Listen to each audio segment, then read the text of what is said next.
I'm gonna talk about a few things in this video right here where I feel like, watching content creators over the years, YouTubers who took this case serious, who spent hours and hours and hours, day after day after day, just covering, live streaming it, going back looking at all this work that they put in, some of these people were spot on. And it was before the trial even came up. So when you see these things start to resurface now, when you starting to see interrogation videos surface, you starting to see audio surface and leaking things, like, man, all of this stuff was lingering 3, 4, 5 years ago when Melly allegedly first got accused of doing this stuff. So it's no surprise, it's nothing new. We just gotta go down memory lane, man. If it wasn't for no phone, it wouldn't be no case. The phone had everything in it to incriminate Melly, and not only that, it added all the pieces to the puzzle, because when this shit happened, nobody knew nothing other than what people were saying online and what people were speculating or what people were saying that Melly said. Because Melly was like, he was leaving the studio, he ended up getting in the car with some other boys, or it was a drive-by. Like, the story was crazy. But if you was using common sense and you paid attention to what was going on with the phone, then you knew it ain't no way they can spin it on the internet. It ain't no amount of he say, she say that they can tie to this, where that phone don't ultimately just make all the sense in the world. The phone make all the sense in the world. From the Snapchats to being pinged at certain locations, certain text messages that was sent from the phone, certain calls that was made, pins that were sent out for people to come pick Melly up from this location. The phone, to me, I feel like was the main thing that was gonna get this man either put in jail for the rest of his life or he was gonna get the death penalty. Track ended up being the person who turned the phone in to the police. And everybody to this day right now just want to know, why did he do that? You had so many people at the time when the phone was a major issue. A lot of bloggers was calling Track out about that. They were like, man, why did you give up the phone? Why did you give up the phone? Like, why would you? This is the most incriminating thing in the situation. It's like, soon as they got the phone, they got everything that they needed. You pretty much sank this man. You sent them off to jail. And Track's response never did make any sense. From academics, 1090J, AK-47, just anybody that's in this realm of content on YouTube, you just heard all these guys just trying to figure out, like, why in the fuck would you give Melly's phone to the police? And then it dawned on me,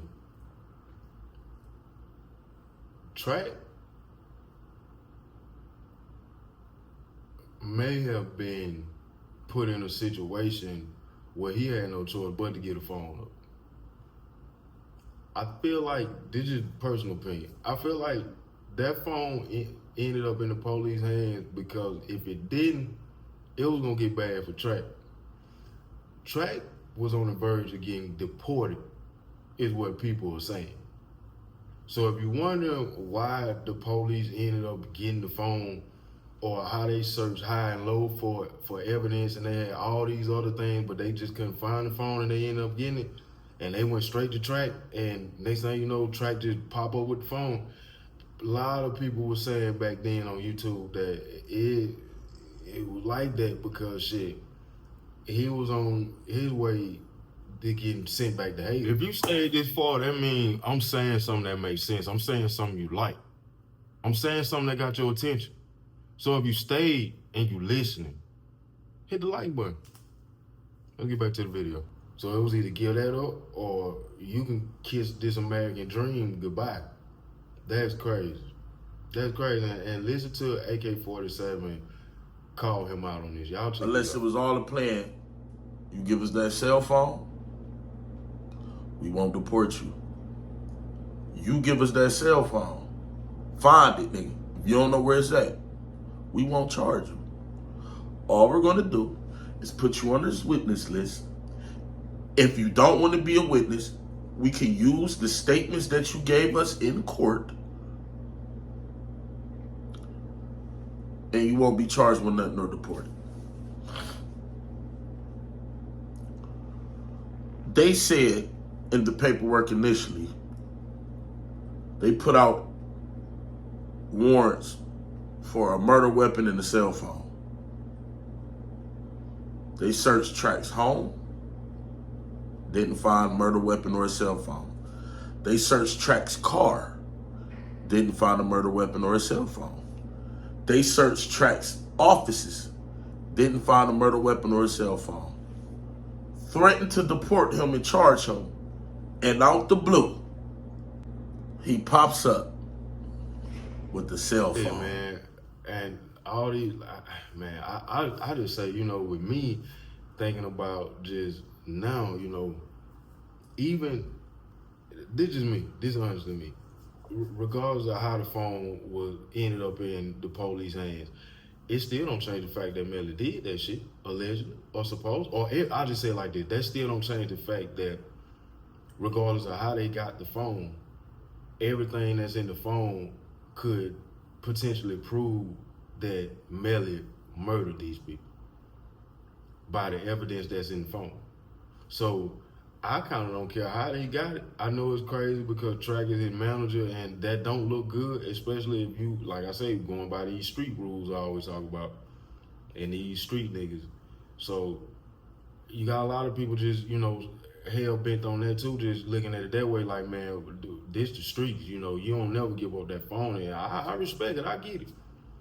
Because I feel like you can't even just put no street tactics into a situation like that, if I'm saying that right. If you going to vouch for somebody in their defense, whether it's your friend, your brother, cousin, homeboy, co-worker, whoever, it don't matter how street you are or street you not, or to have principles, morals, and integrity.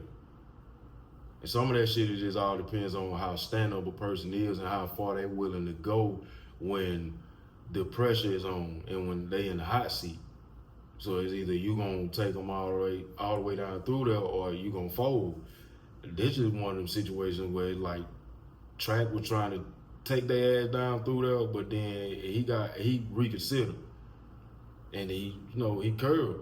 Shit, he like, fuck that, I ain't trying to go back to hate this shit. All right, man, y'all can get this motherfucker, because I don't really feel like nothing is in it anyway. And that's what he was saying.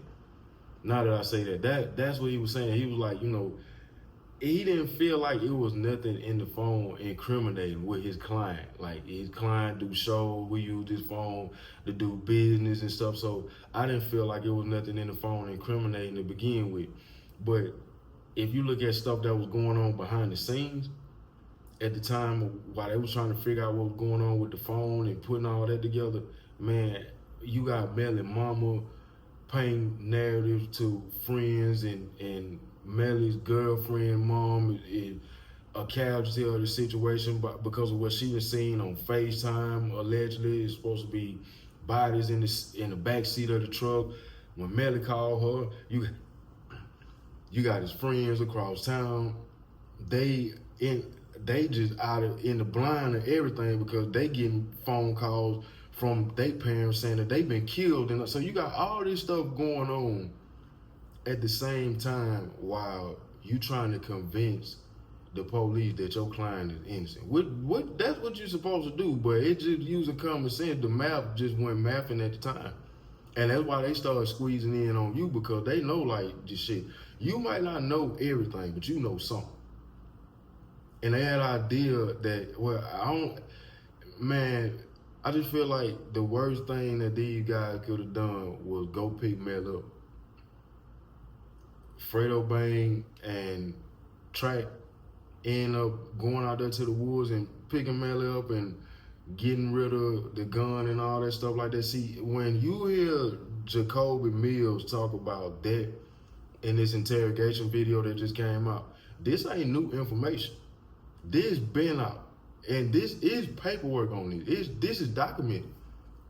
So it ain't like this video just came out of the thin air somewhere and somebody just was sitting on it. No, this Jacoby Mills dude just got interrogated in another county outside of where that stuff happened with Melly and them at the time. But everything that's said in that video verbatim was already documented. And the only thing I want to know is where he get his information from. I just want, because everybody's story, I just say shit from the time it happened to the weeks, going by, if I'm saying that right. Everybody's story is like, you saying the same thing, but it's kind of like you coached on it. Like somebody told y'all to say this, or like everybody got in a room and decided, okay, so this is what we gonna say, and even if that was the case, these stories don't make no sense to me, because I'm like, why the fuck are y'all covering for Melly so much if y'all don't know what the hell is going on? So this man is set up and killed 2 of y'all partners, and y'all don't even got all the facts, but y'all already giving statements and giving reports to the police about what you think might have happened or what might have not happened. And some of the stuff that you saying is like, you saying he did it, you saying he didn't do it. Some of y'all defending him, some of y'all throwing him under the bus. It's like, which one is it? All this shit is confusing, man. And I started going, and I had to just stop myself. I'm like, man, I ain't finna follow these niggas in these mixed up ass stories, because I know the truth. We all know the truth, because the phone, man, you cannot sit up here and make me believe. I don't care how the defense team try to twist it and try to pull it and try whatever. That's what they supposed to do. That's what they get paid to do.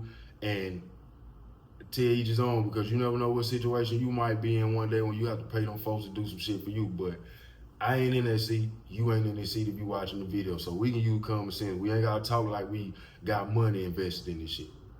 They gotta go in there and defend that shit like that and make the jurors, reasonable doubt is what they call it. And if you're good enough to form some type of reasonable doubt, all you need is a little mustard seed of reasonable doubt. Anything to lure the jurors. All it takes is a little bit. And that's why they were so hell bent on getting that phone thrown out, because that phone ultimately would have got Melly ass thrown away forever. And everybody knew that. Everybody knows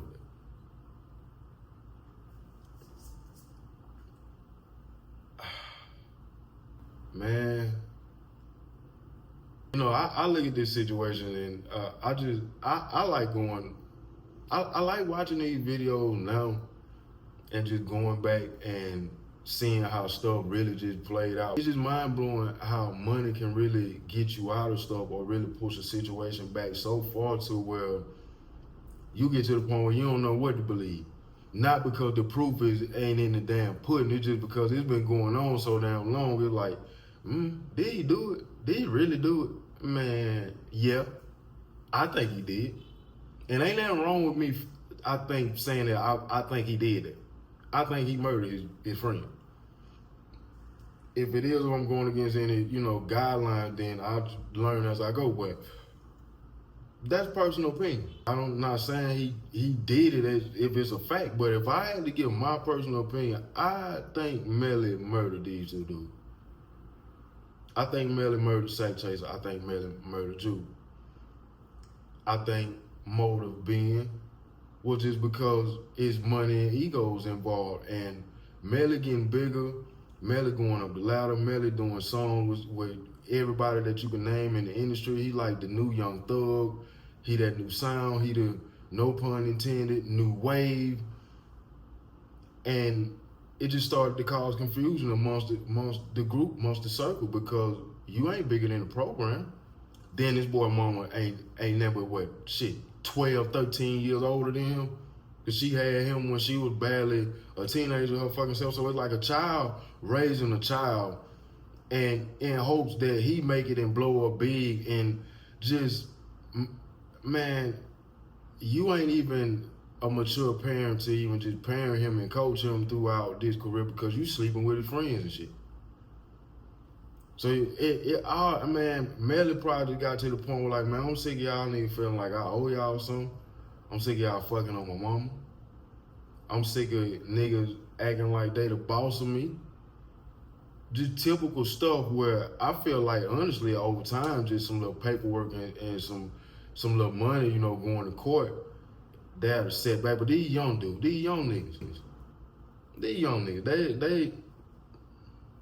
So I could sit back and say now like what they should have did and what Sack could have done. Man, these young niggas, they were doing it exactly how they thought to do it. Crash. And ain't letting no nigga take nothing, thinking that he finna come or just finna run off or something. Sack was fucked up about Melly not giving him the credit I feel like he deserved. Because he the one that came up with the YNW movement. He was the reason, I guess, Melly was rapping pretty much like the Slim of the group. Birdman, Cash Money, like the Slim and Baby of the group, pretty much. Like the boss. And the bigger Melly get, you got other people who feeling entitled to certain things. You ain't gonna just sit up there and just tell your mama she can't get shit. You ain't gonna tell your mama that she wrong when your mama sitting up here telling you that you need to cut these dudes off, or they ain't good for you, or who he think he is, thinking that he just gonna just run your career and stuff. Like, he ain't made you. You can do it. Like, man, I'm already knowing how this shit going with this young nigga. He was a little nigga, still is. And mama young as fuck. Just ghetto. Just nasty work. I'm being real. I'm being honest, man. Just nasty ghetto shit. And this is what you get. Dude would sit up there and listen to his mama convince him to crash out. Or listen to so much bullshit on top of him already wanting to crash, so he just went on and just did it. But you think that lady didn't know exactly what happened that night? To this day she know what happened. To this day she know, and mamas be however you want to be to your kid. Be loyal however you want to be loyal to them. But I'm from the South, I'm from Mississippi. And my mom loved me to death. My dad loved me to death. But I grew up under an umbrella of family member where they don't uphold people in their bullshit. When you wrong, you wrong. We love you, but you wrong. And I ain't finna uphold you in your bullshit. Child, nephew, cousin, whoever. That's just how you, and everybody not like that. Melly from the South too, so I can say I'm from the South. Melly from Florida. Yeah, Melly from Florida. Well, I'm from Mississippi, man. I'm old school. I'm 32 years old. My mom and dad almost 60 years old. I don't got no young parents. So the way that I grew up, the way that stuff was instilled in me, versus how you just watching these young generation of people, man, you got kids having kids. I'd be more scared and paranoid and stressed on the fact that my child has done something that he can't come back from versus around here being stressed out, pretending that people are out to get me because my son is being falsely accused. This is my opinion. Like I said, if I'm going off opinion, if I was a juror and I had to give an opinion, or I had to be a judge in this, based on the cell phone, this man did this shit. I know it. The person watching this know it. Other people on YouTube covering content right now, they know it. Melly people know it. The defense team knew it. Everybody knew it. But y'all let me know what y'all think about this, man. It's T-RaeTv. Hit the like button, subscribe, share, comment down below. Am I tripping? I always say that. I like to say that all the time because I be feeling like some of these videos I go so far to the point where it's like I'm trying to force how I feel off on other people, but that ain't never the case. This just real deal be my personal opinion how I feel. And I be being nice because if I could go hard, like you got my woman, if you hear how I talk about stuff off YouTube, I'd probably be up there with some of the greats right now, but I'm waiting. I'm just keeping it nice right now. Y'all be easy.